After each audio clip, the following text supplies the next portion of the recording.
ஓம் நம சிவாய ஹர ஹர மகாதேவ். சிவபெருமான் கிட்ட நஞ்சை கொடுத்த பிறகு பார்வதி தேவி அம்மை ஏன் அவரது கழுத்தை பிடித்தார் அப்படின்ற புராண கதையை இந்த வீடியோவில் பார்த்துட்டு அந்த கதையின் வழியாக நாம் வாழ்க்கை பாடமாக என்ன எடுத்துக்கலாம் அப்படின்றதையும் பார்க்கலாம். ஒரு விஷயத்தை யோசிச்சு பாருங்க. தேவர்களும் அசுரர்களும் சேர்ந்து பார்க்கடலை கடைந்தார்கள் அப்படின்றது தெரியும். ஏன் கடைஞ்சாங்க? அமிர்தம் கிடைக்கும் என்ற எதிர்பார்ப்போடு. ஆனால் கிடைச்சதா?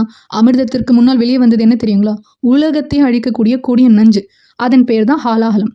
அந்த நஞ்சின் வெப்பம் உலகையே பாதிக்க ஆரம்பிச்சு தேவர்களும் அசுரர்களும் பயந்து ஓடி போயிட்டு எல்லாருடைய பார்வையும் ஒரே ஒருவரை நோக்கி தான் இருந்தது. அவர் தான் சிவபெருமான். அவர் அந்த நஞ்சை தன்னுடைய கைகளில் எடுத்து ஒரு நொடி கூட யோசிக்காம இதை யார் குடிப்பாங்க அப்படின்ற கேள்வியெல்லாம் கேட்காம உலகத்தை காப்பாற்ற வேண்டும் என்பதற்காக அந்த நஞ்சை தானே குடித்தார். சிவபெருமான் அந்த நஞ்சை விழுங்கி விட்டால் அது அவருடைய உடலுக்குள் சென்றுவிடும். அதனால் தான் பார்வதி தேவி உடனே சிவபெருமானின் கழுத்தை பிடித்து அதை நிறுத்தினார் அப்படின்னு புராண மரபு சொல்லுது. நஞ்சு கீழே செல்லாமல் அவருடைய கழுத்திலேயே நின்றது. அதனால் தான் சிவபெருமானுக்கு நீலகண்டன் அப்படின்ற ஒரு பெயரும் வந்தது. இது நம்மளுக்கு தெரியும்.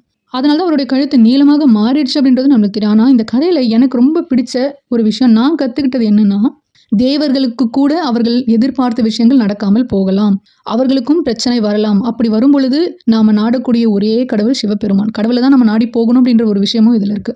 உலகத்தை காப்பாற்ற சிவன் நஞ்சை ஏற்றுக்கொண்டார். ஆனால் அந்த நஞ்சு அவருடைய உடலுக்குள் பரவாமல் காத்தது யாருன்னா அன்னை பார்வதி தேவி தான். ஒருவர் உலகத்தை காப்பாற்றுகிறார் அப்படின்னா மற்றொருவர் அந்த காப்பாளனையே காப்பாற்றுகிறார் இல்லையா? இதுதான் சிவனும் சக்தியும் பற்றிய இந்த புராணத்தின் அழகான தருணமா நான் நினைக்கிறேன். அதனால்தான் சிவனை பற்றி பேசுகிறப்ப எல்லாமே சக்தியையும் மறக்க முடியாது. சிவன் இல்லாமல் சக்தி இல்லை, சக்தி இல்லாமல் சிவனின் செயல்பாடும் இல்லை அப்படின்றது சைவ மரபு எடுத்து சொல்லுது. இன்னைக்கு இந்த கதையை கேட்கும் பொழுது நம்முடைய வாழ்க்கையிலையும் ஒரு விஷயம் நினைவுக்கு வரணும். என்னன்னா, சில நேரங்களில் நம்ம எல்லாருக்காகவும் ஓடிட்டு இருப்போம். குடும்பத்துக்காக, குழந்தைகளுக்காக, பெற்றோருக்காக, நண்பர்களுக்காக எல்லோருடைய பிரச்சனையும் நம்மளால முடிஞ்ச அளவு நாம தான் சமாளிக்கிறோம், சுமப்போம். ஆனால் நம்ம யார் பார்த்துக்கிறாங்க அப்படின்ற ஒரு கேள்வி நீங்கள் கேளுங்க. இந்த புராண காட்சியை நினைச்சு பாருங்க. உலகத்தையே காப்பாற்றிய சிவனுக்கு கூட அருகில் இருந்து காத்து கொண்ட பார்வதி தேவி இருந்தார். அதனால எல்லாத்தையும் தனியாக சுமக்க வேண்டிய அவசியம் உங்களுக்கு இல்லை.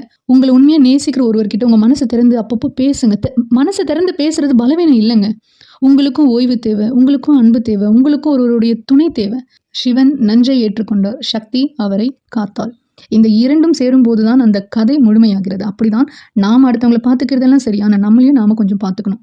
இதை நீங்கள் நினைவில் வச்சுக்கோங்க. இது சிவன் இன்னைக்கு உங்களுக்கு சொல்கிற ஒரு பாடமாக கூட எடுத்துக்கோங்க. எப்பயுமே அடுத்தவங்களை பற்றி யோசிச்சு அடுத்தவங்களுக்கு அது செய்யணும், இது செய்யணும், எல்லாம் சரிதான், நல்ல மனசு இருக்கிறது நல்லது தான். ஆனால் உங்களுக்கு அதை நீங்கள் யோசிங்க. யாருக்கும் கெடுதல் செய்யாமல் இருக்கிறீங்களா? அதுவே போதுங்க. அந்த மனசே போதுங்க. உங்களுக்கு எல்லாமே நல்லதாகவே நடக்கும். கண்டிப்பாக உங்கள் எல்லாருக்காகவும் நானும் சிவபெருமான் கிட்ட வேண்டிக்கிறேன். இந்த கதை உங்களுக்கு பிடிச்சிருக்கு, இல்லை நீங்கள் வேறு ஒரு பார்வையில் இதை பார்க்கும் பொழுது உங்களுக்கு என்ன ஒரு வாழ்க்கை பாடம் இதுலேருந்து எடுத்துக்கிறீங்க அப்படின்ற விஷயத்த மறக்காம கமெண்ட் செக்ஷனில் சொல்லுங்கள்.